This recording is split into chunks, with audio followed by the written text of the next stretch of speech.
Can y'all see it?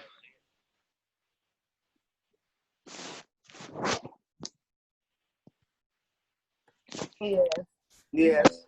Okay, good.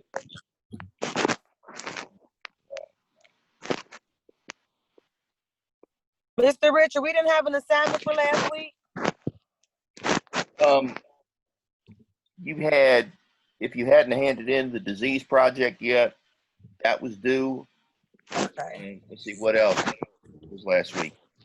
Look, That create a meal plan, I did that. you did that? Okay. Let's see. No,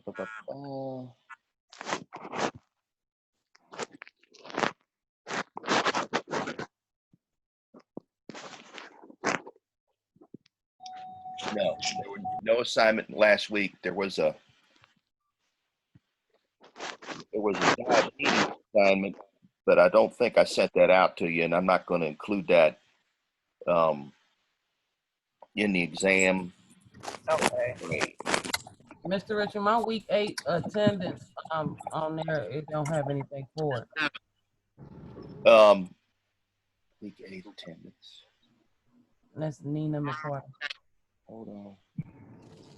I don't think mine does either. Hold on.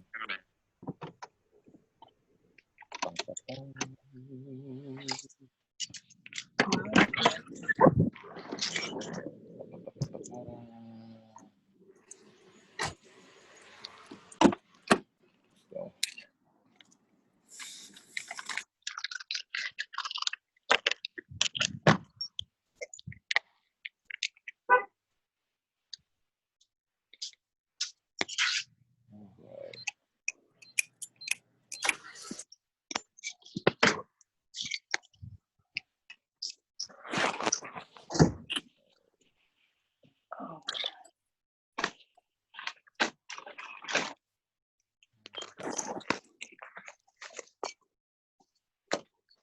Okay. This is today's attendance, and I'll check again at the break, and then I'll go back and check on last week's attendance. Okay, is Abina here? Abina? Okay. Kiana? Kiana here? Abina is here. I'm here. Okay, Abina's here. Okay. Is Kiana here? Okay. Mickey? I'm here. Okay. Stephanie? Okay. Saniqua? Present. Sayuri? Yeah. Sierra? Sierra Brown? I said I'm here. Okay. Deja? Here. Good. Tiana? I'm here. Good. Lamar is here. Here. Yeah. Marlisha? Marlisha Hinton? Did you get me? What's your name? Lamar Higgins. Lamar, I got you. Okay. Okay. Marlisha? Okay. Brittany? Jessica? Courtney? Dina? Here. Okay. Nina? Yeah. Good. Lisa? Zarianne? McGee? Brittany is here. Ebony? I'm here. Okay. Mariah? Here. Good. Abby? I'm here. Good. Yvonne? Here. Good. Kenya? Here. Good. Jennifer? Here. Good. Tracy? Here. Good. And the other Jessica? Here. Good. Okay, we'll go one more time. Pop in. Brittany's here. Is Kiana here? Kiana. Is Stephanie here? Is Marlisha here? Is Brittany here? I'm here. I said it multiple times. Okay. Is Jessica here? Which one? Yes.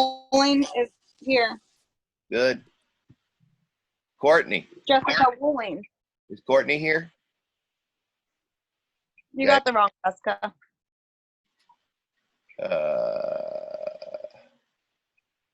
Jessica Kessler. All right, so I've emailed you like 3 times about my attendance, and you have 20% by my name, and I've been here. And just now, when I just said I was here, you marked the wrong Jessica. Jessica. What's the last name? Wooling. Wooling. Yeah, Yeah. you're marked. I've got you. Got you. All right. Courtney. Is Courtney here? Sherlisa. Zarianne.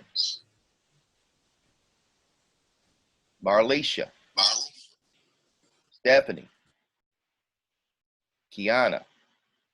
Okay. All right. Okay, I sent you guys the notes for this week.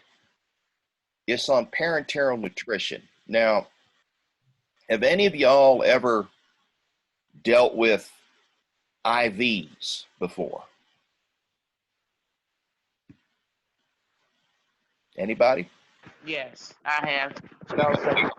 Some of you are familiar with that. All right, so today we're talking about giving nutrition to people that can't take it through the mouth. All right, that's the whole idea behind parenteral. That's what parenteral means. If it's enteral, it's going through your mouth, going through your normal GI. If it's parenteral, it's not. Now, there's a number of reasons for parenteral nutrition. One, the patient might be unconscious, okay, in a coma. 2, there might be a problem with the digestive system in which the material can't pass through it, okay? And then 3, it might be that we have to supplement what they eat because they're either unwilling or unable to eat, okay? So this basically is introducing it directly into the bloodstream, going around the way that it normally gets into the body, okay? So this support delivers nutrients intravenously. It's used in a patient who lacks sufficient GI function to digest and absorb nutrients and who may readily become malnourished, meaning they're not getting enough of their stuff in order to operate. Patients who get parenteral typically have intestinal disorders or are critically ill. Peripheral parenteral nutrition is provided to patients who need short-term parenteral support, around 2 weeks worth, and don't have high nutrient needs or fluid restrictions. However, nutrient concentrations have to be limited to avoid inflammation of the veins. Total parenteral nutrition supplies nutrient-dense solutions for long-term parenteral support. So the idea here is that we're giving it to them through an IV, either short-term through peripheral parenteral, which means we're putting it in a leg or in an arm, or if we're doing a central vein, then we're going for something usually that's in the chest, okay? Parenteral nutrition may be contraindicated, meaning not recommended in patients at risk of fluid overload, severe hyperglycemia, or significant electrolyte disturbances. It's also not advised when used for fewer than 7 days in previously well-nourished patients. Some research has raised questions about the efficacy of parenteral nutrition for various conditions in which it was previously used. As a result, clinicians need to consult updated guidelines before they start this. Once a decision to use parenteral has been made, the access site has to be selected. The access sites for IV nutrition fall into two categories: peripheral, which is in the forearm or the hand, and the large diameter central veins, which are near the heart. As later paragraphs are going to tell you, the peripheral veins may be used to deliver limited amounts of nutrients for short periods, whereas central veins can supply all a patient's nutrients for a longer period. Okay, so you can see here is a flow chart, right, telling you what to do, right? So the idea is you answer each question, you follow the flow chart down, and then you determine what you want to do. You want to stick a peripheral vein, a central vein? Do we need to go to a feeding tube, or can we stay with normal diet? All right. So what this is a look at some of the principles of parenteral nutrition and recommendations.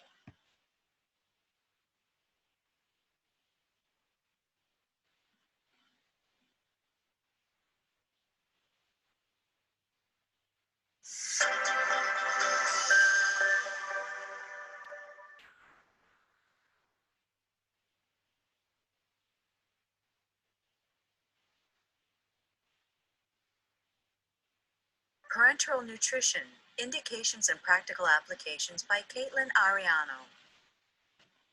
Hi, my name is Caitlin Ariano, and I'm a registered dietitian here at Children's Hospital Boston. Today we'll be talking about a couple different nutrition topics specific to the ICU and ICU care. Just to remind you that these are guidelines that we've established here at Children's Hospital Boston, and you may need to alter these guidelines depending on your institution and your resources that are available to you.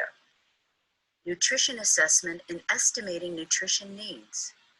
The first topic I'll be talking about today is estimating nutritional needs. Estimating nutritional needs in a critically ill child remains a challenge. Anthropometric data such as weight, height, or length are not always easily obtainable in the ICU, and they are not always accurate due to other compounding factors in the ICU. Additional anthropometric data, if able to be obtained by a skilled clinician, include tricep skin fold measurements or mid-arm circumference measurements, which can better assess a patient's baseline body composition, such as their total body fat or their degree of malnutrition. Along with anthropometric data, the physical exam of a patient plays a crucial role in better assessing a patient's clinical baseline nutritional status.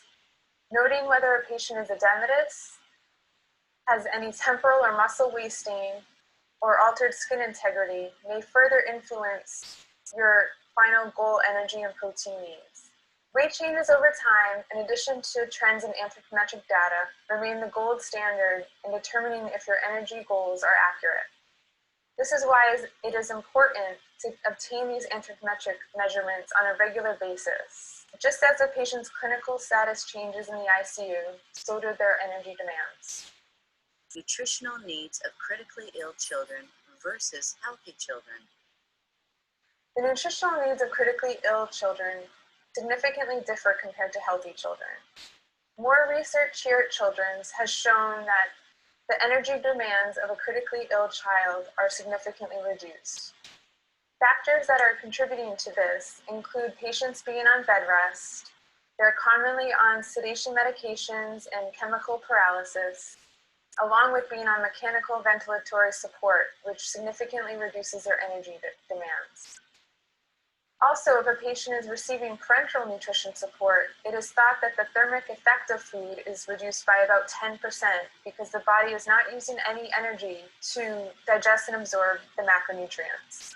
If energy needs are incorrectly assessed, a patient becomes at risk for being underfed or overfed, which can further complicate a patient's clinical condition, such as length of stay in the ICU, days on mechanical vent support, or they also may become at increased risk for infections. Based on these metabolic factors playing a role in a patient's energy demands, here at Children's, we estimate a resting energy expenditure, or REE, using the equations WHO or Schofield. We then use a stress factor that we multiply to result in a number that we call total energy expenditure. The stress factor that we commonly use here ranges from 1 to 1.3, but can be as high as 2 if a patient is a status post-trauma or thermal injury, as well as if a patient needs to undergo nutrition rehab, such as catch-up growth. Point of clarification. Depending on the individual patient, a stress factor may not always need to be applied when estimating energy needs. Patients may also have changing energy needs during different stages of their illness. The RDA and DRI equations overestimate energy needs in a critically ill child, therefore are rarely used here at the hospital in the ICU setting. Indirect calorimetry remains the gold standard when attempting to assess basal energy needs and should be considered for a patient that is undergoing metabolic derangements in the ICU. Indications for parenteral nutrition. Next, I will be talking about parenteral nutrition support, or here at Children's, the abbreviated version called PN. It is important to first identify the appropriate circumstances when PN should be used as the primary form of nutrition support. Generally, this includes patients that are on bowel rest, have altered bowel function related to medical or surgical conditions, and anticipate being unable to be enterally fed for greater than 5 or more days. For infants or severely malnourished patients, our threshold to starting PN is closer to 3 days. Once PN is deemed appropriate, we then identify the IV access the patient has. This will determine the PN solution we are able to infuse. Preferably here at Children's, the tip of the central venous line should be in a large vessel such as the right atrium or the superior vena cava, where the venous flow is at its maximum and can handle a concentrated solution. If a patient only has peripheral IV access, the challenge becomes meeting their energy needs because the concentration is limited to not exceed 900 milliosmoles per liter, which usually correlates to a PN solution of a dextrose of 10% and a 2% amino acid solution with standard additives. The next step in initiating PN is reviewing the patient's fluid status and electrolyte trends. Here at Children's Hospital Boston, we estimate fluid requirements using the Holiday-Seeger method. As a patient is initiating on PN and being maintained on PN, monitoring hydration status closely is very important, as fluid needs may change depending on a patient's clinical condition. A patient may require increased fluids if they have insensible losses such as being persistently febrile, or if they have increased losses via stool or nasogastric tubes. Also, a patient may require a concentrated fluid for their PN if they are becoming fluid overloaded.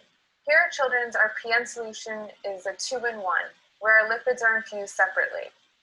We also dose our contents of our PN per liter. Our 3 macronutrients included in our PN solution consist of carbohydrate being dextrose with a 3.4 calorie per gram, proteins, which is a crystalline amino acid, which is 4 calories per gram, and fat, which is a soybean safflower emulsion, which is a 20% solution, 2 calories per milliliter. In terms of dextrose, we look at it as being our primary source of calories in our PN. And we use a glucose infusion rate, or GIR, as our measurement to help initiate and advance the PN solution. It is recommended here of starting a glucose infusion rate of around 5 milligrams per kilogram body weight per minute. We then will advance the GIR by a range of 2 to 5 milligrams per kilogram per minute, which equals a 5 to 10% dextrose increase. The upper limit for the GIR varies depending on age. For infants, the upper limit for the glucose infusion rate is anywhere from 10 to 14 milligrams per kilogram per minute. For children ages 1 to 10, we do not like to exceed a GIR of greater than 10, and for adolescents, we do not like to exceed a GIR of greater than 6. When advancing the GIR and PN, we closely monitor blood sugar levels as well as urine lights, making sure that there is no glucose noted in the urine. In terms of protein, we do not like to use it as a primary fuel source as we do with carbohydrates, but instead dose it appropriately to prevent further loss of lean body mass. Our protein, or our crystalline amino acids, contains a combination of essential semi-essential, and non-essential amino acids, with the combinations varying depending on the age of the patient. For infants, we use the solution trophamine, and for children greater than the age of 1, we use the solution aminosin. In terms of initiating the protein in the PN, for infants, we initiate protein at 2 grams per kilogram body weight, and for children and adolescents, we initiate protein at 1 gram per kilogram body weight. With advancement, we increase protein by 1 gram per kilogram body weight every day to our desirable upper ranges. For infants, the upper range of protein is 3 to 4 grams per kilogram body weight per day. For children, our range of protein is 1.5 to 2.5 grams per kilogram per day. And for adolescents, our range is 1 to 1.5 grams per kilogram per day. It is also important to take note, though, the instances where children will require more or less protein outside of these ranges, such as a patient that is status post trauma or with open wounds requiring increased protein, or if a patient is showing signs of developing renal failure requiring less protein. We, however, do not like to go lower than the RDA for protein to, again, prevent further lean body mass loss. With our fat source being a 20% solution called intralipid, it contains a combination, primarily more of omega-6 fatty acids to prevent essential fatty acid deficiency. We initiate the lipids for all ages here at Children's at 1 gram per kilogram per day, and will advance by 1 gram per kilogram to, again, our desirable upper ranges based on the patient's age. For infants, our upper limit for lipid dosing is no higher than 3 grams per kilogram per day. For children ages 1 to 10, it's a range of 1.5 to 2.5 grams per kilogram per day. And for adolescents, we do not like to exceed a dose of 1.5 grams per kilogram per day. We recommend, prior to initiating lipids, obtaining a fasting triglyceride level to ensure optimal tolerance. And depending on the dosing of the lipid and the length of time they are on PN, we also like to monitor essential fatty acid panels. The next component of our PN solution consists of our electrolytes and additives.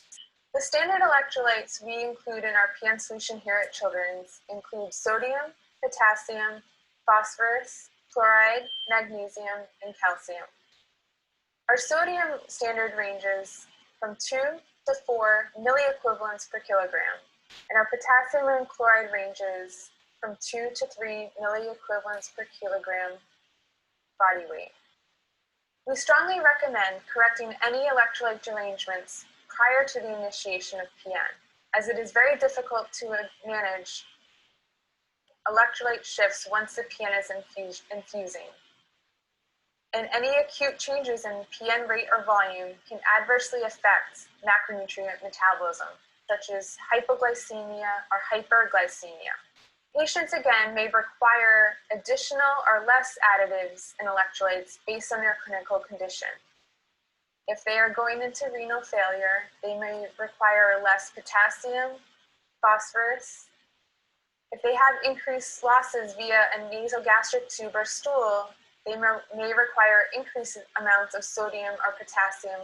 PN advancement is strongly dependent on laboratory data, which is why we closely follow daily chemistries while they are advancing on PN. And once they are at goal calories via PN, we follow weekly PN profile labs to ensure continued tolerance. On average, our patients reach goal energy needs via PN by day 3 or 4. It may take longer, closer to 5 to 7 days, if a patient has that increased risk for refeeding syndrome. But again, laboratory data closely determines our advancement plan with PN.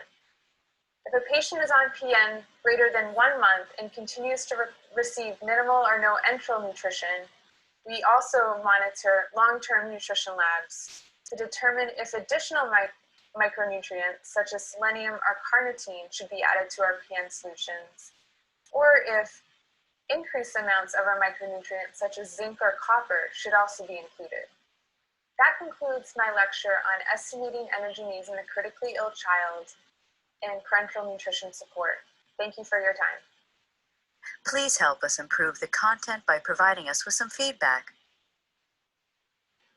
Okay, now the takeaway from this, and we're going to break down each thing she went through, is that you have to understand the patient's condition at the time you administer the parenteral nutrition. You have to be able to determine their body weight, their body surface area, and you have to take in mind the amount of nutrition that they need, the time frame over which they need it, okay? And that's all going to be proportional to the size of the patient. This applies not just to children, but to anybody that requires parenteral nutrition, okay? If you give too many nutrients too fast, what's going to happen is you're going to inflame the veins and you're going to cause complications in your patient. If you don't give enough, then the nutrition's not going to be effective and the patient's going to have a less beneficial outlook for recovery, okay? Now, when we're talking about indications for parenteral nutrition, okay, we're talking about nutrients delivered using only peripheral veins or a central vein, okay? Note that peripheral veins can be damaged by overly concentrated solutions, but phlebitis can develop, characterized by redness, swelling, and tenderness at the infusion site. To prevent phlebitis, the osmolarity of the parenteral solution used for parenteral nutrition is generally kept below 900, okay? So this is an important consideration, okay? If the vein is going to swell shut, then what can happen is that you could end up with a bulge at the infusion site, or even what we call an infusion, okay? For those who've never worked with an IV, what happens when you have an infusion is that the material from the IV bag, instead of going into the blood vessel, is going into the tissue, and it begins to swell up, okay? And you can tell that by an increase in size at the infusion site. And you'll also usually see a change in coloration, all right? And in that case, you need to stop the IV and quickly recalibrate, okay? This concentration, okay, 900 milliosmoles per liter, takes into account all the components in the solution, okay? So the electrolytes, the sugars, the amino acids, okay? Usually when you're giving parenteral nutrition, you're giving a combination of all those things at once, just like we learned in the previous video, okay? This limits the amount of energy and protein that the solution can provide, okay? So that's the back end of this. We can compare the expressions osmolarity and osmolality because they're both used to describe osmolar concentrations in a solution. Peripheral parenteral nutrition is used most often in patients who require short-term nutrition support, that's less than 2 weeks, and who don't have high nutrition needs or fluid restrictions. The use of peripheral parenteral nutrition isn't possible if the peripheral veins are too weak to tolerate the procedure. In many cases, clinicians must rotate venous access sites to avoid damaging the vein. In other words, you don't want to overtax the area where you're providing the solution, okay? If for no other reason, then not only could you potentially end up producing inflammation and damage, but you also set yourself up for the potential for infection, right? Anytime you stick somebody or you have a port in them, that's a port of entry for pathogens. And one of the big ones in a clinical environment is something called MRSA, which you may have heard of. And that stands for methicillin-resistant Staphylococcus aureus. And it's a bacteria that normally grows on your skin and in your throat in small numbers, okay?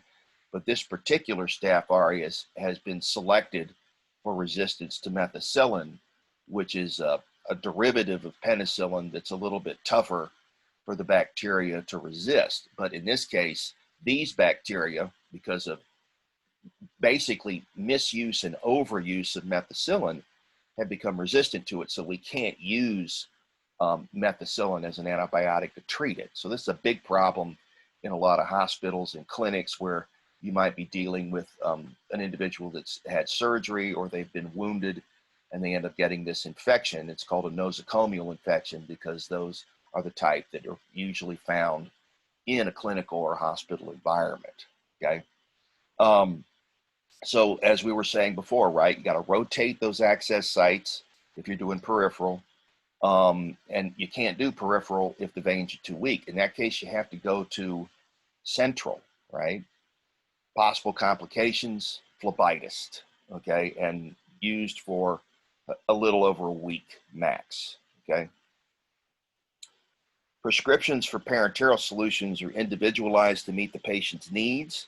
The solutions include amino acids, dextrose, electrolytes, vitamins, and trace minerals.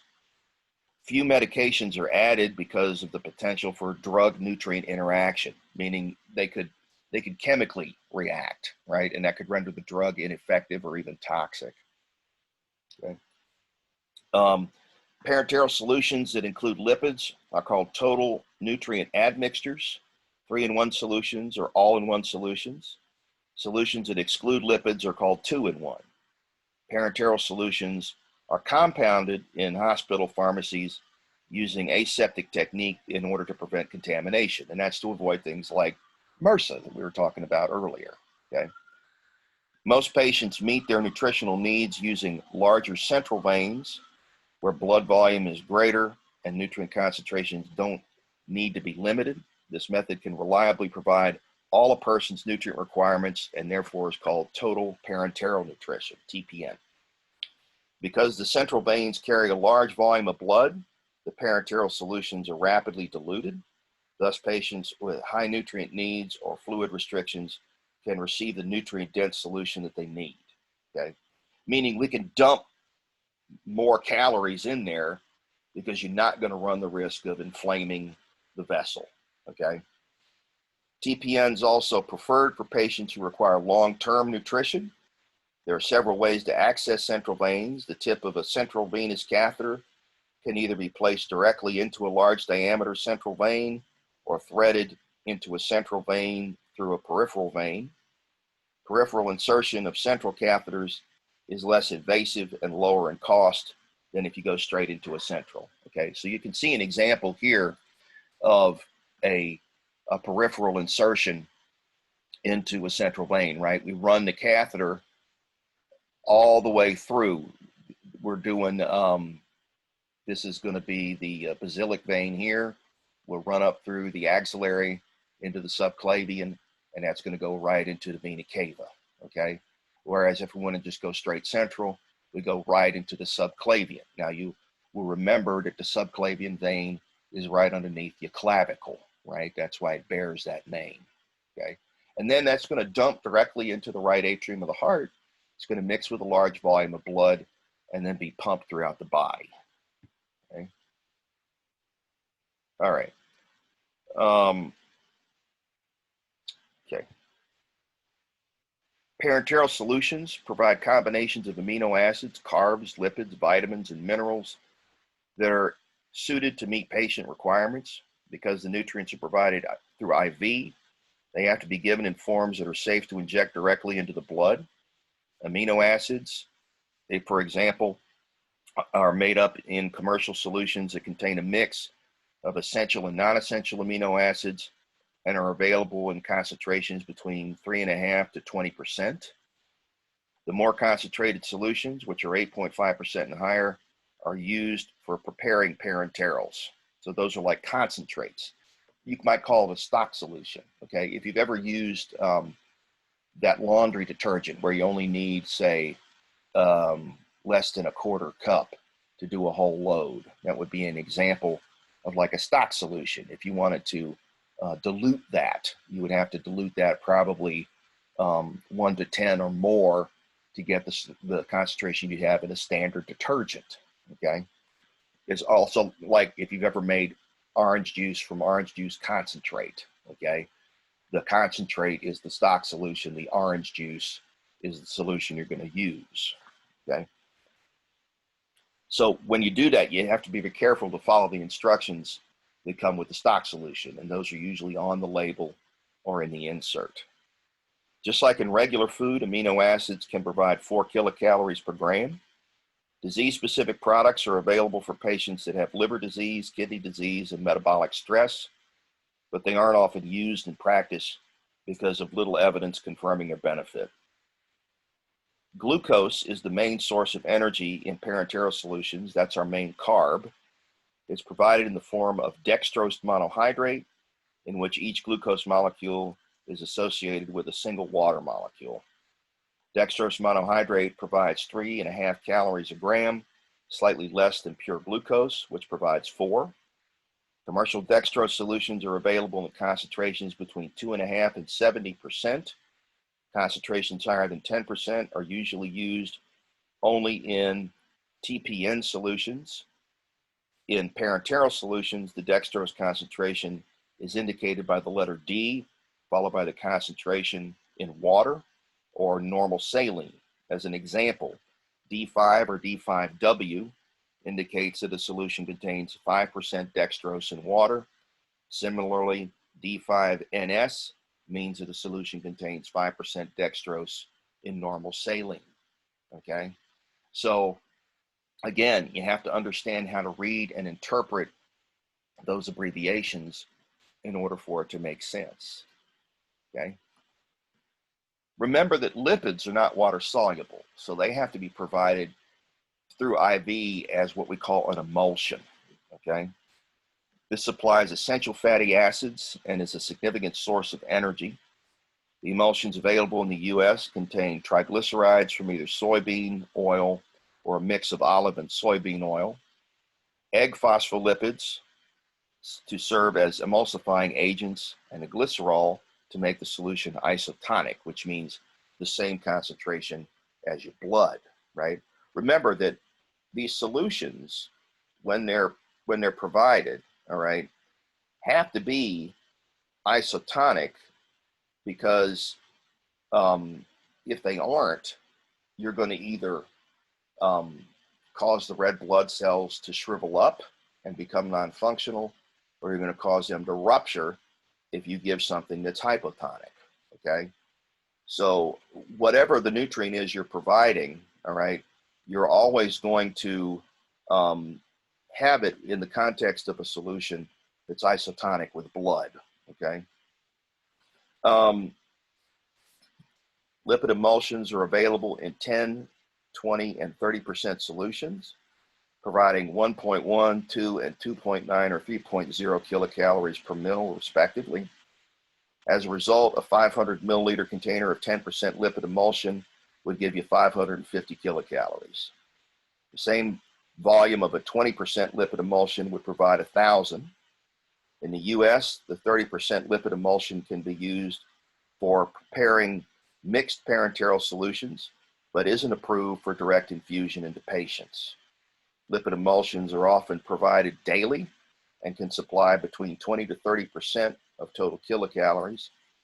Including lipids as an energy source reduces the need for energy from dextrose and lowers the risk of hyperglycemia in glucose intolerant patients, okay? So what would a glucose intolerant patient be? Somebody who's pre-diabetic or diabetic, right? Because remember, they're fighting with their insulin levels, okay? So you have to be careful in terms of how much glucose you provide, okay? Especially if they're type 2 diabetic, right? And they're resistant to their own insulin, okay? There's also some concern that lipid emulsions that supply excessive amounts of linoleic acid may suppress some aspects of the immune system. So sometimes we try to avoid those solutions. Daily fluid needs are going to range from 30 to 40 milliliters per kilogram body weight. So think about that, right? Let's say it's 40 milliliters per kilogram body weight, and there's 2.2 kilograms per pound, right? And so if you're dealing with a 200-pound person, all right, that's a little under 100 kilograms, right? So if you're doing 40 milliliters per kilogram, all right, then you're going to multiply that 100 by 40, okay? And you're going to get 4,000 milliliters, which is 4 liters, all right? But that usually is going to be given over the course of, say, a day, okay? So you have to control not only the amount that you provide, but the speed at which it goes into the patient. And you could do that by controlling what's called the drip rate, okay? And that's controlled by the diameter of the tubing you're using. Okay. This is usually recommended in stable adult patients, averaging between 1,500 and 2,500 milliliters per most people, which is the same as 1.5 to 2.5 liters. The amount of fluid provided is adjusted according to daily fluid loss and results of hydration assessment. The electrolytes added to the parenteral solution include sodium, potassium, chloride, calcium, magnesium, and phosphate. The amounts infused differ from dietary reference intake values because they aren't influenced by absorption as they are when they're consumed orally. Okay, so there's no energy involved in getting into the blood because you're sticking it right into the blood. In the parenteral nutrition order, most electrolyte concentrations are expressed in milliequivalents, which are units that include the number of ionic charges provided by the electrolyte. The body's fluid and parenteral nutrition solutions are neutral solutions that contain equal numbers of positive and negative charges. Because electrolyte imbalances can be lethal, electrolyte management by experienced pros is necessary when IV therapy is used.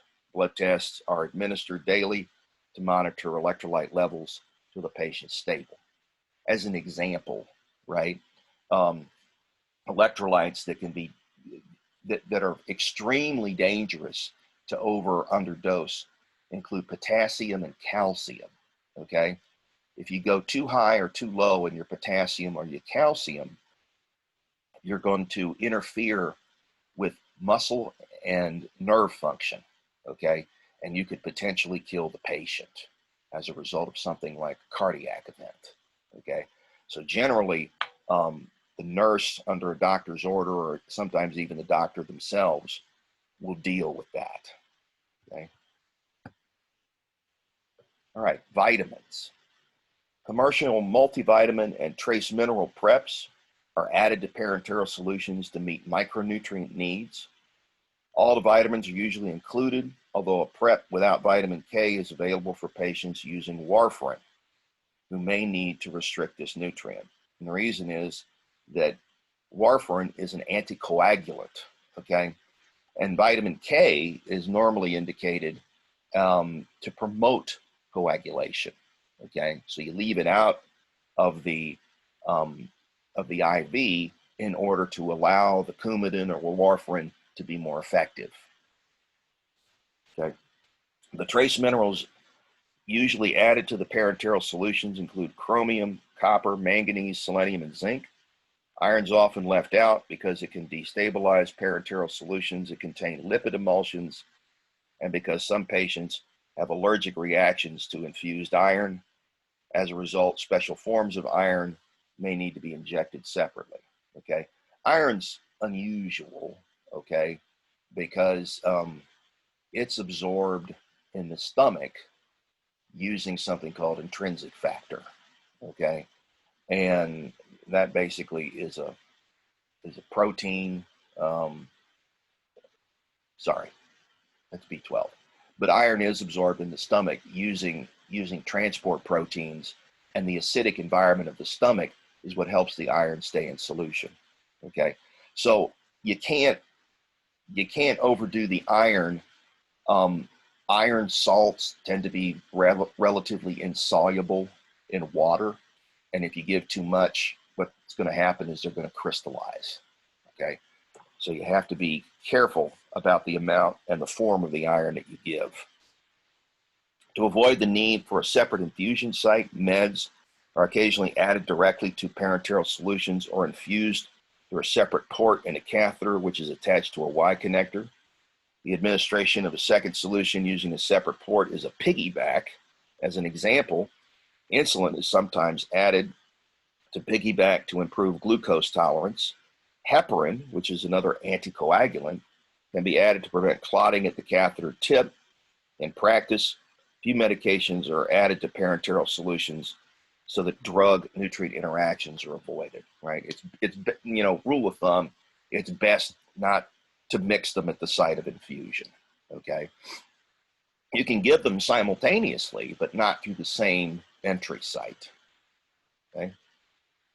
The prescription for a parenteral solution has to take into account the patient's medical condition, nutrition status, and method of venous access. Parenteral solutions are highly individualized and may need to be recalculated daily until the patient's condition is stable. When parenteral solutions contain dextrose, amino acids, and lipids, that's a total nutrient admixture, a 3-in-1 or all-in-one solution, and a 2-in-1 solution excludes the lipids, okay?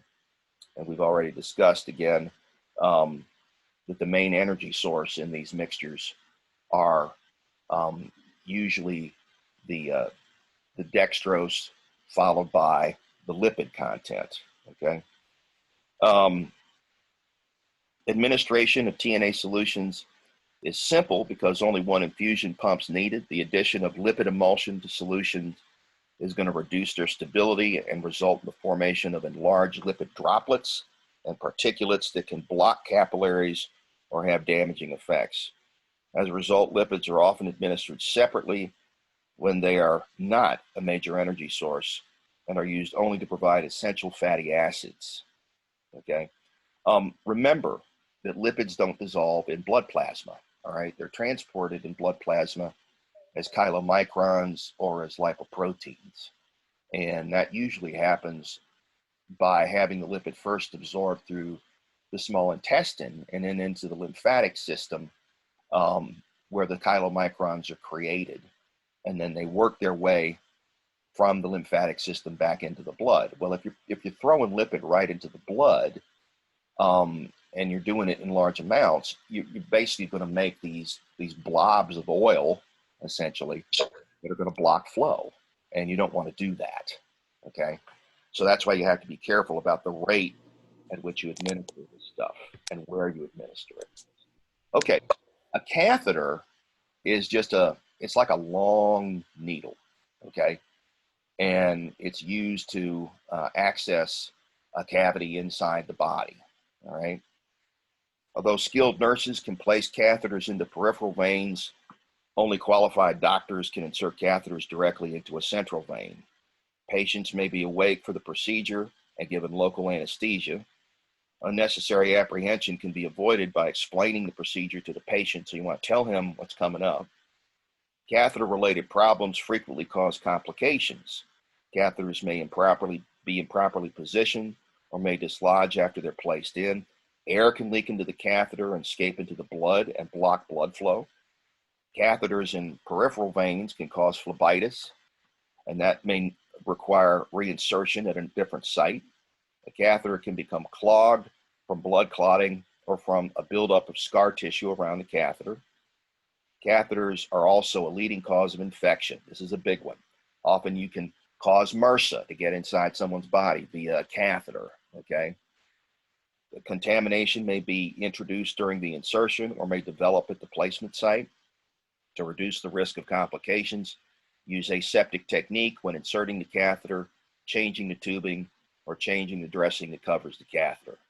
Unusual bleeding or a wet dressing suggests a problem with the catheter placement.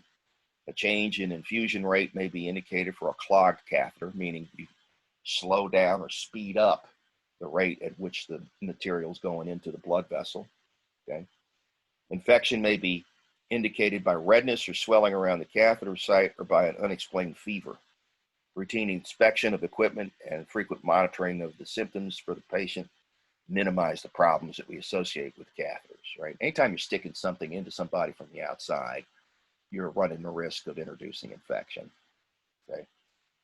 The members of a nutrition support team, which include the doctor, the nurses, and the dietitians, and the pharmacists, may administer parenteral nutrition directly or serve as advisors to other clinicians. Parenteral solutions may be initiated gradually or provided at full volume and full strength in selected patients.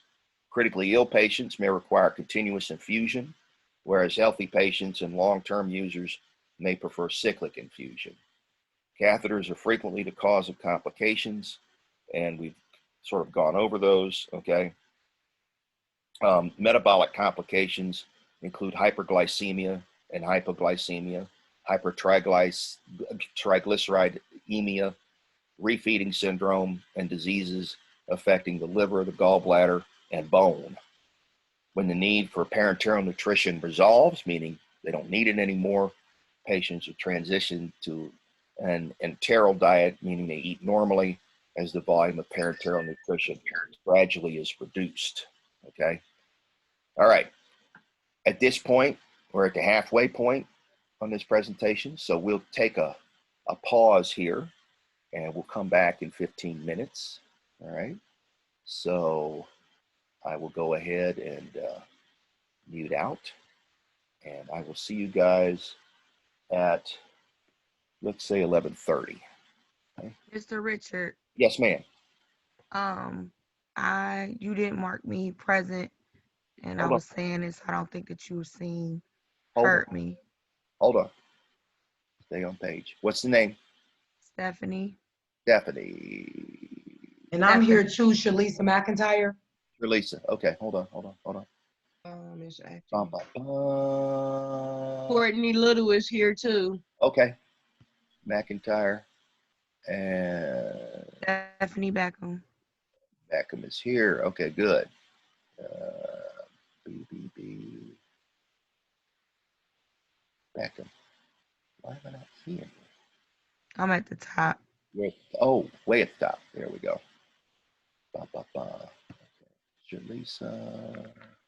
And it's also not up on my like when you can see it on your screen. Yeah. It needs to be updated on where I can see my grades at, because I can't see where I'm marked for that as well. And I also can't see my exam I'll too. take care of that. I'll take care of that during the break. Okay. And Mr. Richards, I don't have my grades up either for the second exam. Yeah. I'll put them now. Okay. All right. Thank you. Mr. Richards, Yes, ma'am. it says the third exam due today.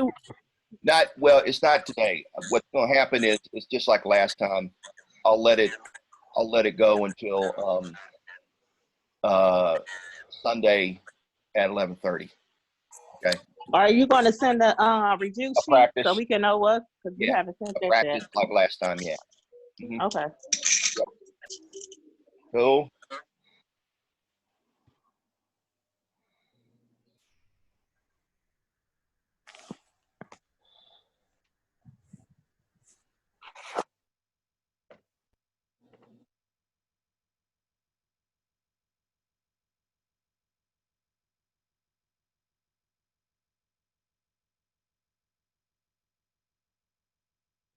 Mr. Richards, your computer is breaking up. Can you say that again? About the exam.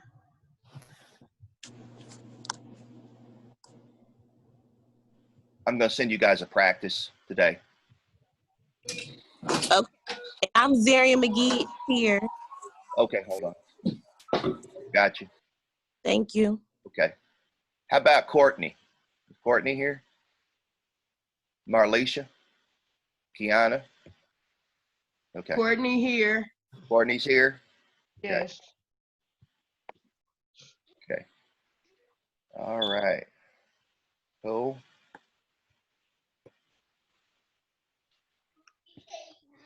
All right.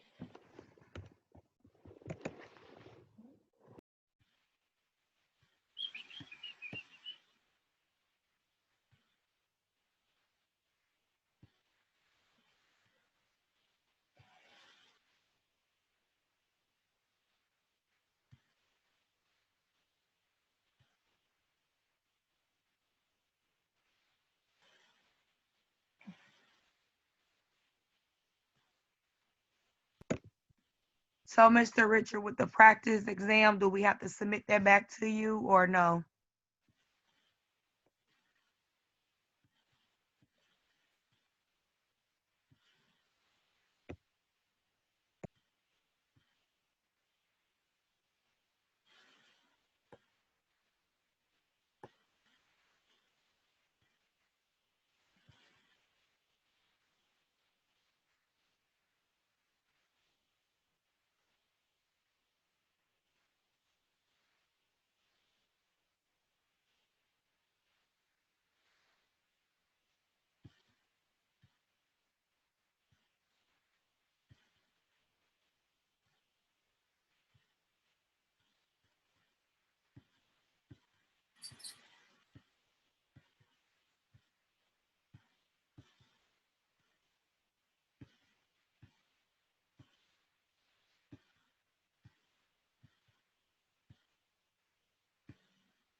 Could you grade the disease project?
Why can't I hear? Okay.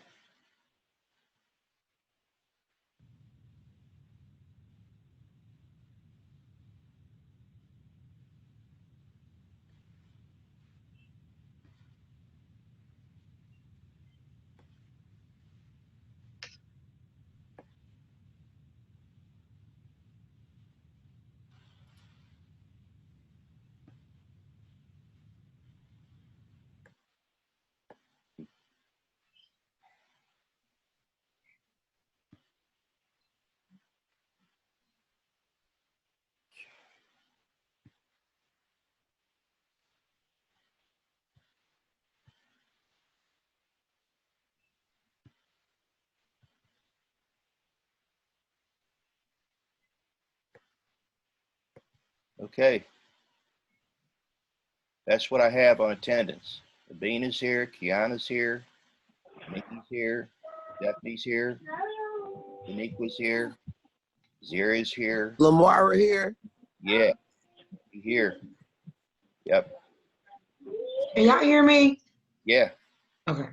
Deja's here, Gianna's here, Lamar's here, Marlicia's here, Brittany's here, Jessica's here, Courtney's here, Dina, Nina, Sherlisa, Sarianne, Ebony, Mariah, Gabby, Yvonne, Kenya, Jennifer, Tracy, and Jessica.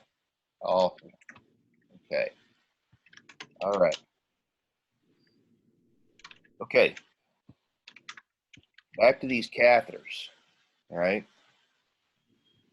The method used to start and advance parenteral nutrition depends on the patient's condition and the potential for complication In addition, infusion protocols are going to be different depending on where you work.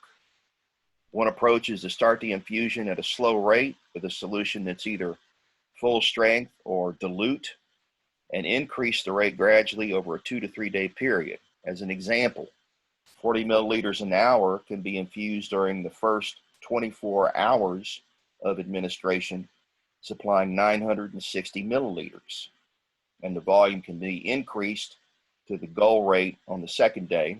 Another method is to give the full volume of a nutrient dilute solution on the first day and advance the nutrient concentrations as tolerated. Solutions can often be started at full volume and full strength unless there's a risk of fluid overload, hyperglycemia, or other problems. Okay. Now, sometimes one of the things you run into when you're doing an IV is that the IV will stop. Okay.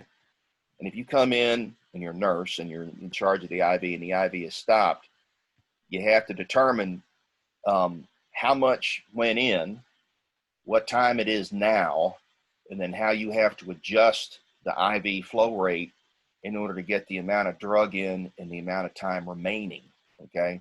And that usually requires you to speed up the rate at which the thing drips, okay?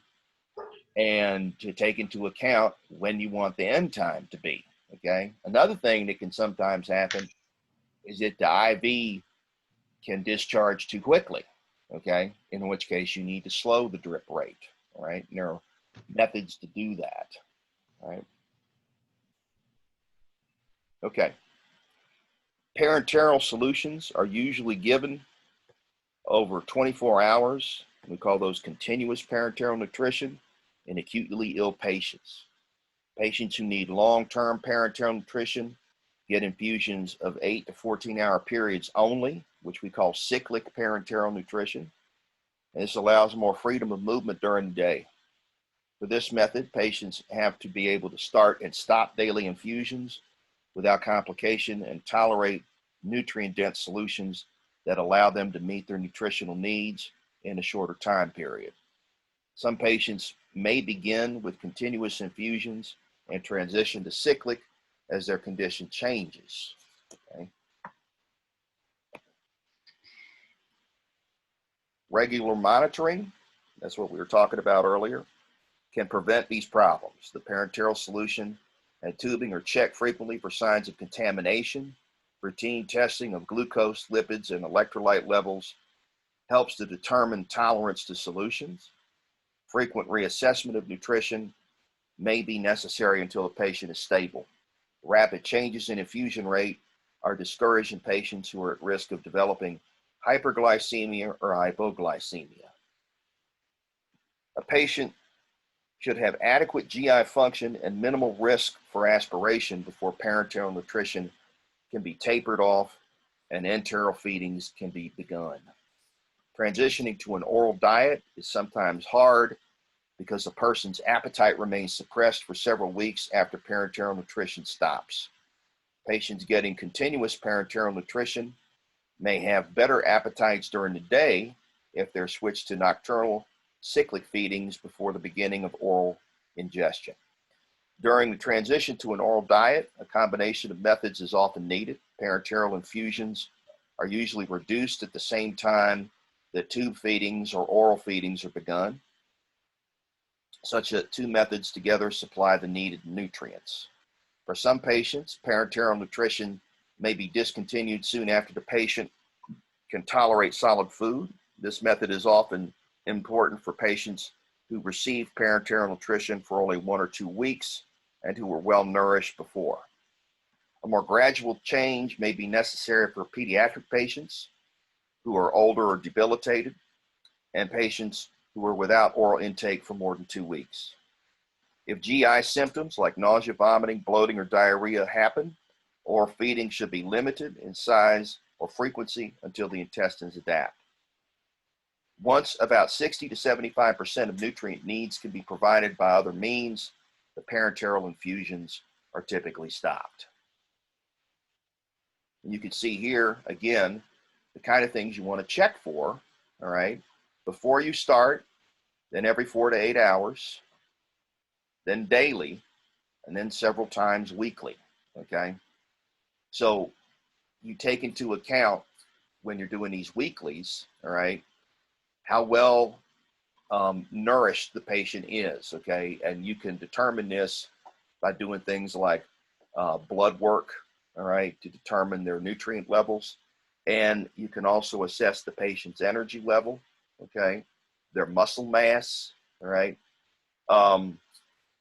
One thing to look out for instance, is a condition known as edema, in which there's swelling in the arms or legs, okay? That can be a warning sign. The other thing to look for is a sign of malnourishment that's called cachexia, where they seem to look almost skeletal with just skin stretched over bone, okay? And that means that for some reason, the nutrients aren't hitting their target. Okay? As we talked about before, catheters used for IV infusion can cause a lot of serious complications. We're going to talk here about metabolic complications that can result from parenteral nutrition and suggestions for how we deal with it, okay? So hyperglycemia, that's high blood sugar, all right? Hyperglycemia, which is blood glucose over 180 milligrams per deciliter during parenteral infusion, occurs in patients who are glucose intolerant, receiving excessive energy or dextrose, or undergoing severe metabolic stress, or receiving corticosteroid medications. And that's because corticosteroids elevate your blood glucose levels. That's one of their effects, in addition to reducing inflammation. It can be prevented by providing insulin along with the parenteral solution, avoiding overfeeding or overly rapid infusion rates, and restricting the amount of dextrose in the solution. Dextrose infusions are generally limited to less than 5 milligram per kilogram body weight per minute in critically ill adult patients, so that the carbohydrate intake does not exceed the maximum glucose oxidation rate. Basically, what we're saying here is don't give the sugar so fast that it's going to end up in their pee, okay? You want to stay within a range that the metabolic state of the patient can consume, right? Give it as quickly as they use it up. And that's going to vary according to the patient's age, their sex, and their relative fitness, okay? Hypoglycemia, this is low blood sugar. Although this is usually not the case, hypoglycemia can sometimes happen when parenteral nutrition is interrupted or stopped, or if too much insulin is given. In patients at risk, such as young infants, feedings may be tapered off over several hours before we stop. Another option is to infuse dextrose at the same time that parenteral nutrition is interrupted or stopped. Okay?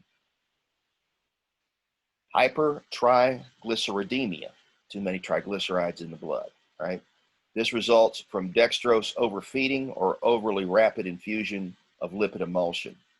Patients at risk include those with severe infection, liver disease, kidney failure, or hyperglycemia, and those using immunosuppressant or corticosteroid medications, again, because those raise your blood sugar levels.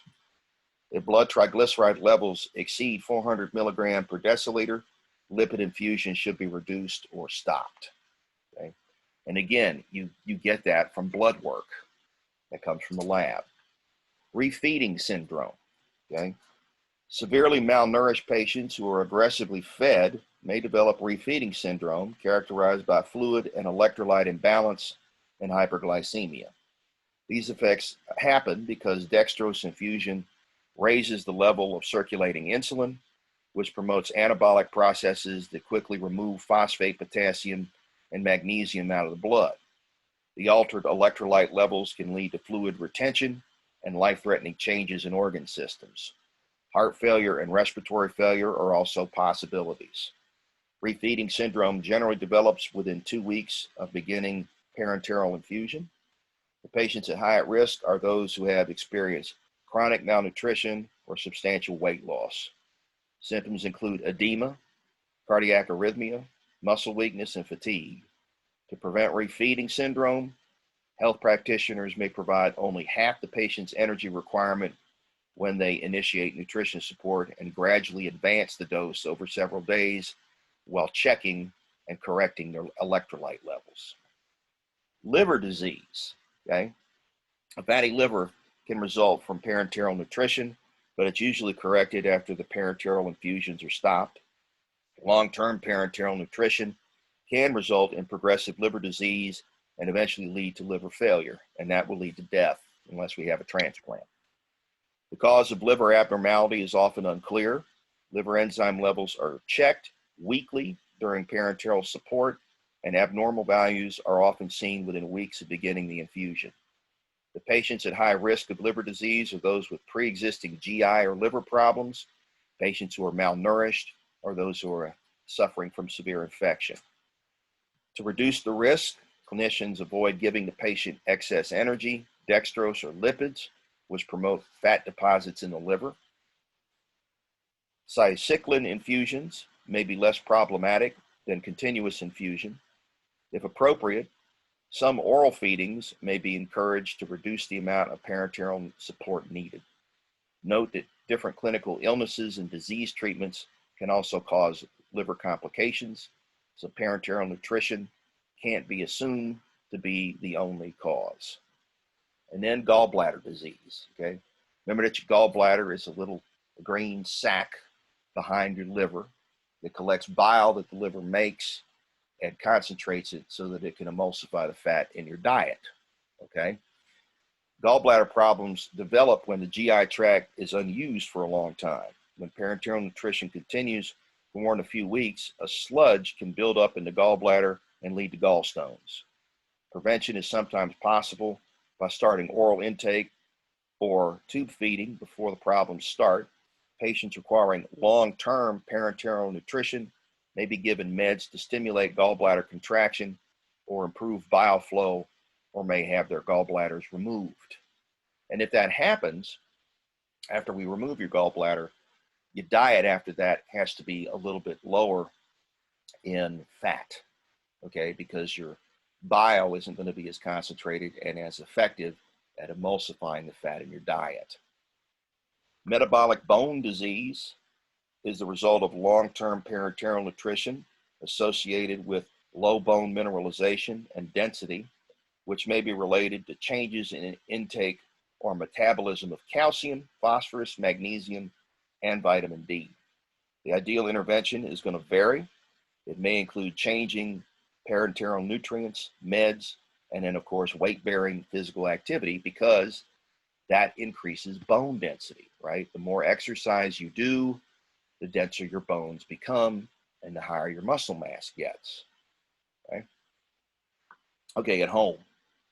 Patients referred for home nutrition support usually need long-term nutrition care for chronic medical conditions. Users of home nutrition service must be capable of learning the procedure and managing complications that come up. The home should be clean and have adequate storage for formula or solution and equipment. The cost should be clearly explained to the families who can't get insurance. Candidates for home nutrition include those that need disorders, or that have disorders that prevent food from reaching the intestine or interfering with nutrient absorption.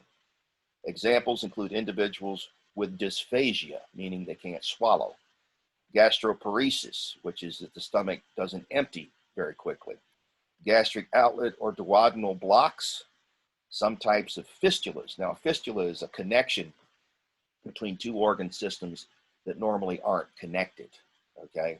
For instance, some people have fistulas between their colon and their bladder, all right? Which means you can get fecal material in the bladder, okay? And usually what happens is we have to surgically correct this, okay?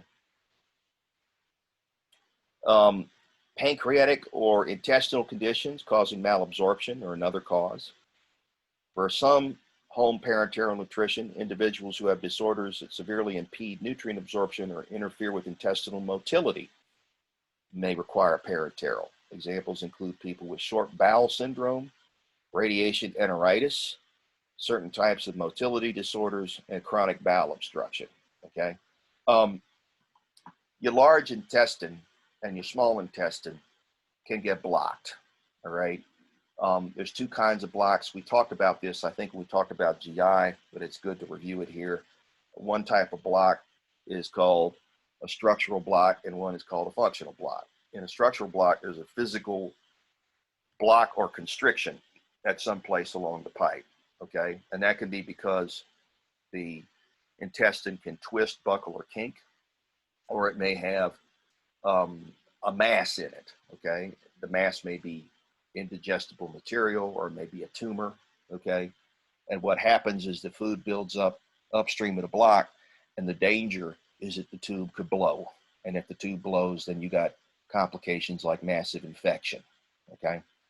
A functional block is where the muscular contractions that push the food through the pipe stop, okay? And that can happen for a variety of reasons. There are diseases that bring this on, and the same thing happens to the pipe. Upstream of the functional block, the pipe begins to swell and could potentially blow, okay? The fix for both of these is usually surgical, right? We remove the obstruction if it's a structural block, or if it's a functional block, we cut out that part of the intestine that doesn't work and we rejoin it to the functioning intestine. Hopefully we have enough to do that. Usually it's a two-part surgery where we do a colostomy in between, and then a second surgery where we rejoin the functioning intestine to the rectum and the anus, okay? But again, sometimes the colostomy ends up being a permanent condition, and then we have to take into account things like infection at the site where the bag is, and we have to monitor, again, your diet very closely. Okay? As with nutrition support provided in healthcare facilities, planning for home nutrition involves decision about access sites, formulas, and nutrient delivery methods. Users of home services should be involved in decisions about access sites, formulas, and nutrient delivery methods. And they should be involved in making decisions that ensure the long-term compliance and satisfaction of the patient, okay? So basically you're doing this at home, right? And you have to be trained in it, and you have to be able to look out for possible problems. Okay, now we get to quality of life issues, all right? If you're on parenteral nutrition for, say, long periods, then how is this going to impact your quality of life? And how is this going to impact things like your ultimate demise, like when you die, okay? Although home nutrition support can help to improve health and extend life, users of these services and their families often struggle with lifestyle changes needed. In addition to high costs of nutrition support, home infusions are time-consuming and inconvenient. Activities and work schedules have to be planned around feedings. Extra planning is necessary, and precautions have to be taken when a person wants to travel or participate in sports. Explaining one's medical needs to friends and acquaintances may be embarrassing. Among physical problems, people receiving nocturnal feedings often cite disturbed sleep as a big problem. Changes may be due to multiple nighttime bathroom visits, noisy infusion pumps, or problems finding a comfortable sleeping position when you're hooked up. People using parenteral support sometimes prefer infusing solutions during the day to improve their sleeping patterns. Among social issues, the inability to consume meals with family and friends is a concern. Many individuals miss the enjoyment, comfort, and socialization they previously experienced from food and mealtime. Joining friends at restaurants and attending certain types of social events may become a source of stress for individuals who can't eat food. People who depend on nutrition support face many challenges that can affect their quality of life. Support groups or counseling resources help patients cope with the problems associated with this type of treatment. The Oli Foundation at oli.org is an excellent source of current information and emotional support for people who require home nutrition support. Ethical considerations, okay? Now we're getting into where your treatment and the law sort of collide, okay? If providing nutrition care can do little to promote recovery, is it appropriate to withhold or withdraw nutrition support?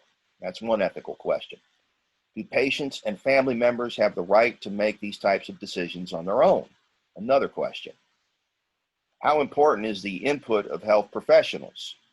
In attempting to answer questions like this, health practitioners consider the following.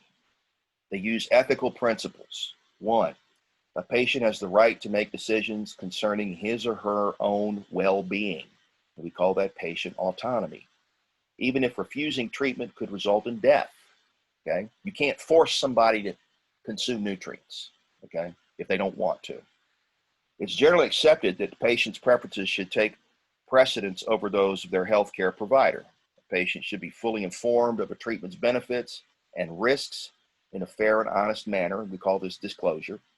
A patient's acceptance of treatment that has been adequately disclosed is called informed consent. Basically, this happens anytime you do a study too, okay? They have to tell you the benefits and the drawbacks of what they're going to do to you, okay? And you have to understand that fully, and then you sign off on it, okay? And that's usually filed, and that's your informed consent. But you have the right at any time as the person being treated to end this, right? If you don't like it, you don't want it, you as the patient can say stop, okay? Another principle, the potential benefits of any treatment should outweigh the harm. Healthcare providers must determine whether the provision of healthcare to one patient would unfairly limit the care of other patients, okay? In other words, if you're going to utilize massive amounts of resources that could be provided to other patients that need similar care, is it ethical to do so? Okay, and these are the things they wrestle with. They usually make these decisions in committee, and that usually involves the patient and the family members and the attending physicians. Okay, although these principles may seem simple and obvious, it's hard to determine the appropriate action when you're doing intensive care. When clinicians and families disagree, courts may be asked to make the decision. When the patient's preferences are unknown, the medical staff is obliged to provide any and all available care that is going to sustain their life. Nutrition support and hydration are both considered life-sustaining treatment because withholding or withdrawing either can result in death. Other life-sustaining treatments may include cardiopulmonary resuscitation, which gives oxygen and restores a person's ability to breathe and pump blood, defibrillation, in which an electronic device shocks the heart and reestablishes normal contraction, mechanical ventilation, which substitutes for lung function, and dialysis, which substitutes for kidney function, okay? So bottom line, right, is if you're unable to provide input into your own care, because say you're in a coma, we have the technology to maintain you for as long as we have you hooked up, okay? So the dilemma then becomes what's to guide the people around you with regard to continuing the treatment. And usually the answer to that lies in something called a living will, where you indicate in your living will what you want the course of action to be in the event that you're in that condition. And that has to be honored, okay? You might remember a case from a few years back, a woman named Terry Schiavo, okay? And she suffered an event, and we don't know really what the event was, that rendered her in a coma. And she was kept alive on a feeding tube. She was able to breathe and eliminate waste on her own. But there was a huge dispute between her, I believe it was either her boyfriend or her husband at the time, and her family, okay? And her family wanted her to continue to be supported, and her boyfriend indicated that he knew what her wishes were and wanted her to be disconnected, okay? And so this led to a huge fight, and eventually what happened was they disconnected her, okay? And there was a huge row across the country about this. People on both sides very upset, okay? One side thinking that she should have remained on the support, the other side thinking that her quality of life was so poor that it needed to be ended, okay? And this is a huge ethical dilemma, okay?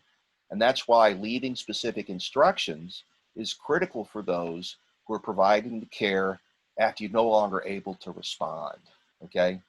In the event that there are no instructions, then it's left to the courts, and that causes disputes.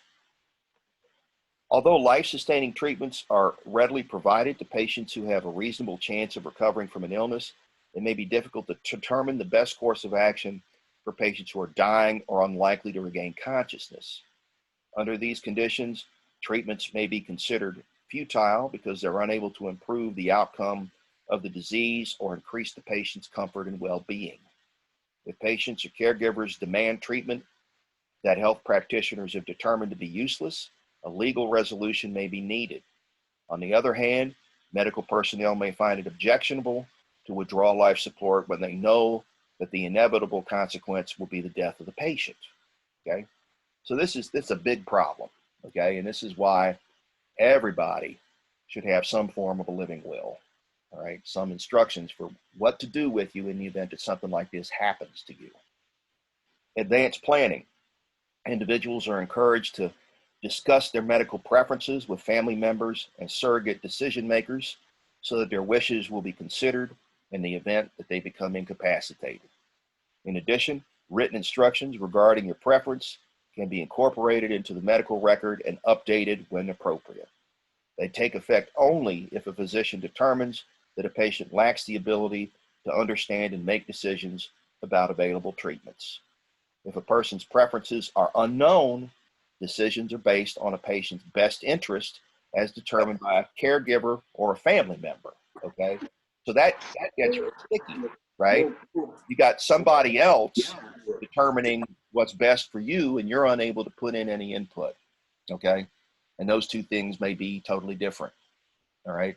So that's why you've got to have those instructions available, okay? So this is what we take into account, right? The patient has control over their treatment, okay? They need to have informed consent about the consequences. They have to have decision-making capacity. If they don't, then usually what they have is what's called a patient advocate, which is often a family member or a close friend that is going to make those calls for them. And usually this is decided before the patient becomes incapable of making those decisions. You have to balance the benefits versus the damage of the potential treatment. And then you have to take into account the health of the other patients as well, okay? All right, so where are the legal decisions on this? One of the big cases that involved nutrition support is a woman named Nancy Cruzen, who suffered permanent and irreversible brain damage after a car crash in '83 when she was 26. After she'd been in a persistent vegetative state for 5 years, her parents requested permission to discontinue tube feeding, but the hospital staff refused to honor the request and the matter went to court.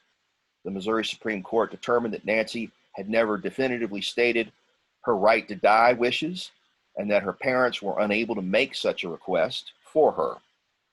The court also stated that preserving life, no matter what its quality, should take precedence over all considerations. Nancy's parents appealed the ruling, but in '90, the U.S. Supreme Court upheld the Missouri Supreme Court in a 5-4 decision. 3 witnesses were eventually found who could testify that Nancy would not have desired life-sustaining treatment under the circumstances, and the court finally granted permission to remove the tube. This case illustrates the importance of having advanced healthcare directives, like in a living will, that specify your preference for medical treatment in the event that you're incapacitated, okay? Then we have religious viewpoints, okay? The withdrawal of nutrition support and life-sustaining treatment may not be acceptable to persons of certain religious faiths. As an example, some Orthodox Jews believe that life-sustaining treatment should be continued even if a person meets the criteria for brain death. If a person or family's religious beliefs are not in accord with medical recommendation, health practitioners are expected to consider the person's viewpoint and try to resolve the issue somehow. If practitioners are unable to comply with the wishes of a patient or a caregiver, the care of the patient should be transferred somewhere else. Advanced planning, okay? This is where you tell people before this happens what you want them to do, okay? Individuals are encouraged to discuss their medical preferences with family members and surrogate decision makers, like a friend or a relative or a spouse, okay? or your children, okay, so that their wishes will be considered in the event that they become incapacitated. In addition, written instructions regarding your preference can be incorporated into the medical record and updated when appropriate. They take effect only if a physician determines that a patient lacks the ability to understand and make decisions about available treatment. If a person's preferences are unknown, decisions are based on a patient's best interest and determined by a caregiver or a family member, okay? A person can declare preferences about medical treatments in an advanced healthcare directive, sometimes known as a living will. These directives include instructions about life-sustaining procedures that a person does or doesn't want. Another important directive is durable power of attorney, sometimes called healthcare proxy, in which another person, such as a healthcare agent, is appointed to act as decision maker in the event of incapacitation. The agent should understand one's medical preference and be absolutely trustworthy. Only one person can be designated, although one or two alternates may also be listed. If an agent is given comprehensive power to supervise care, he or she will make decisions about medical staff, healthcare facilities, and medical procedure. Laws regarding advanced directives vary from state to state. In some states, nutrition and hydration are not considered life-sustaining treatments, and a person's instructions about them may need to be indicated separately. Some states restrict the use of advanced directives to terminal illness or disallow them during pregnancy. Generally, advanced directives created in one state are honored in another state. Then we have something called the DNR, do not resuscitate. A do not resuscitate order is frequently used to withhold CPR in the event of cardiopulmonary arrest, which occurs too suddenly for deliberate decision making. A DNR order is written in the medical record as other directives are, but it does not exclude the use of other life-prolonging measures. The DNR order is most often used in patients for whom death is expected and unavoidable, such as those with serious illness or advanced age. Some institutions allow a physician to write a DNR order for a patient who has a poor prognosis, but some physicians must inform the patient or the surrogate if this is done. Organ and tissue donation. End-of-life decisions invariably raise questions about a dying patient's preferences concerning organ and tissue donation. Even if a donor card has been signed, it's important to let family members know one's wishes, as the family may need to sign a consent form in order for donation to happen. Although organ donation is a difficult topic to bring up near the time of death, potential donors can be assumed that their gift could be greatly enhance or save the lives of others, okay? So at this point, okay, there's somebody you may remember, okay, a wide receiver for the Cincinnati Bengals by the name of Chris Henry, suffered either accidental death or suicide, and it's not really known which, okay? And he was an organ donor. And because he was an organ donor, his organs saved 12 lives, okay? And there's a really touching show that they did at halftime of the Thanksgiving game the year that this happened, that you can punch up on YouTube and watch. And it shows you how he saved all those patients' lives and how thankful they were to his mother for carrying out his wishes. So it's something that may change your perspective on organ donation if you think you don't want to do it, okay? Okay, a physician must alert an organ procurement team about a doctor's existence and arrange to maintain organ function until the organs are retrieved. However, treatments that maintain the viability of organs and tissues can't be used if they harm the donor. Sometimes the care of the donor and the needs of the potential recipient may be in conflict, but the care of the donor and the recipients is always kept separate and performed by different doctors, okay? So this is a big one. Back in the day, this was done on the back of your driver's license. Today, you can do it online, or you can do it at the Motor Vehicle Bureau, or you can include it in your medical record, okay?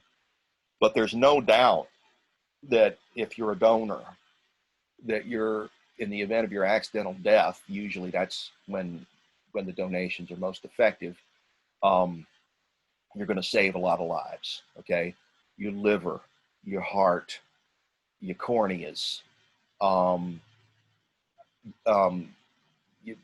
pancreas, a lot of your internal organs can replace non-functional organs in recipients who are a tissue match for those organ donations. And it can completely change their lives. So it's something to think about, and it's something that you might want to include in things like your living will. Okay. All right. So that's the end of parenteral nutrition.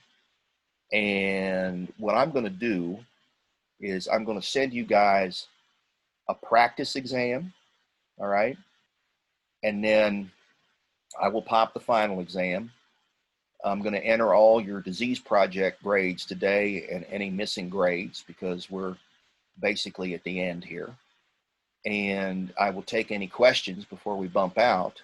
Does anybody have any questions for me? Are we good? Mr. Commerce, this is Saniqua. Real quick, I know I am kind of behind in most of all your work.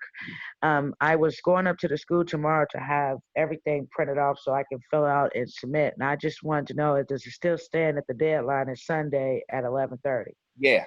for Yeah. everything? Yeah. Okay. I just wanted to make sure I have get it in, time get to it get. done. Okay.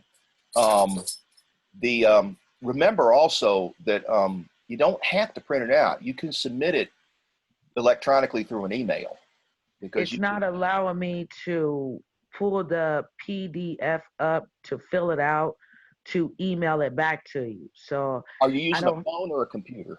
I'm using my laptop that I got Okay. from school. Did you download Adobe Acrobat Reader? Yes, I downloaded that. I Okay, downloaded get it the out, work, and right? every time I pull it up to start typing and filling in answers, it doesn't allow me to do that. Adobe Acrobat Reader doesn't let you do that on the PDF? Yeah, and that's what I didn't That's understand. weird. That's what she was telling me how to Yeah.